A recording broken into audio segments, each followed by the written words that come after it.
Doctor Bhau Daji Lad यांचा जन्म 1824मध्ये मांजरी येथे झाला. त्यांचे मूळ नाव रामचंद्र विठ्ठल लाड असे होते. 1843 ते 1845 या कालावधीत मुंबईच्या एल्फिन्स्टन कॉलेजमध्ये विज्ञानाचे प्राध्यापक म्हणून काम केले.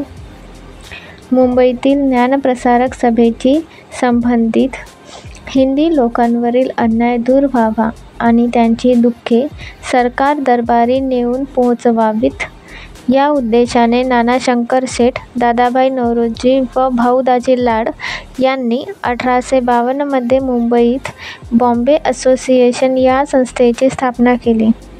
या संस्थेचे भाऊ दाजी लाड पहिले चिटणीस होते.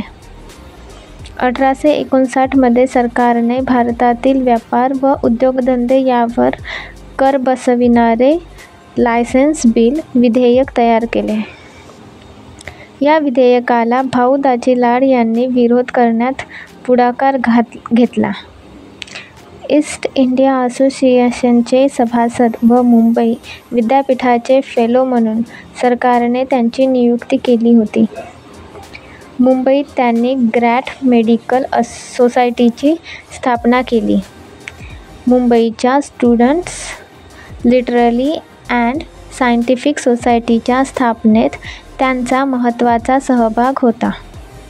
त्यांच्या वैद्यकीय क्षेत्रातील कार्यामुळे त्यांना धन्वंतरी या नावाने गौरविले जाते. डॉक्टर भाऊ दाजी लाड यांनी कुष्ठरोगावर औषध शोधून काढले होते. लग्न, मुंजीसारख्या समारंभात कलावंतिनीचे नाचगाणे बंद व्हावे म्हणून त्यांनी प्रयत्न केला. त्यांचा मृत्यू 1874मध्ये झाला.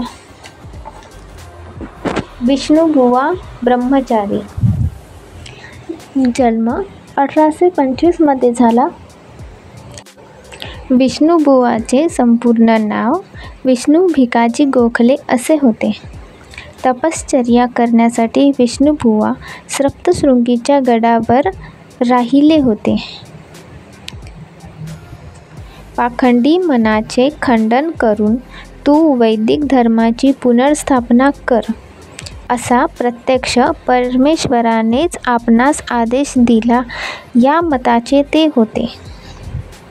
विष्णुबुवांनी मांडलेले विचार हे कम्युनिझमच्या धर्तीवरचे होते.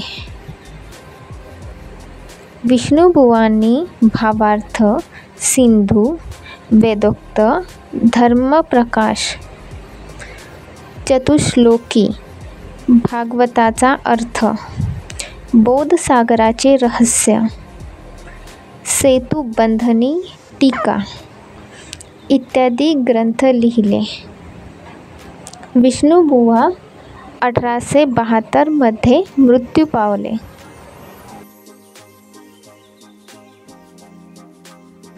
विष्णुशास्त्री पंडित जन्म 1827मध्ये सातारा येथे झाला.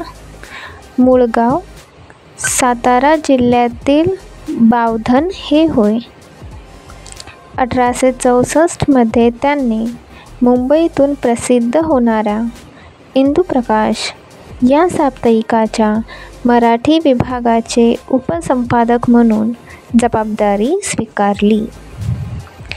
1865मध्ये त्यांनी मुंबईतून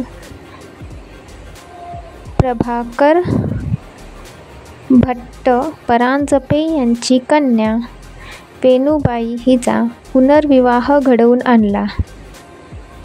1874मध्ये पहिल्या पत्नीच्या मृत्यूनंतर त्यांनी वामनराव आगासे यांची विधवा कन्या कुसाबाई हिच्याशी पुनर्विवाह केला.